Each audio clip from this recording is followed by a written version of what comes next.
இப்போதும் நீ உன் தேவனிடத்தில் திரும்பு, தயவையும் நியாயத்தையும் கைக்கொண்டு இடைவிடாமல் உன் தேவனை நம்பிக்கொண்டிரு.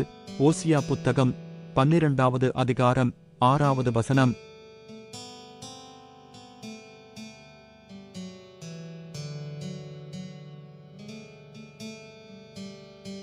இப்போதும் நீ உன் தேவனிடத்தில் திரும்பு, தயவையும் நியாயத்தையும் கைக்கொண்டு இடைவிடாமல் உன் தேவனை நம்பிக்கொண்டிரு.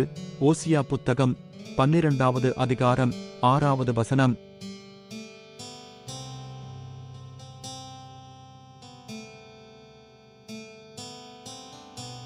இப்போதும் நீ உன் தேவனிடத்தில் திரும்பு, தயவையும் நியாயத்தையும் கைக்கொண்டு இடைவிடாமல் உன் தேவனை நம்பிக்கொண்டிரு.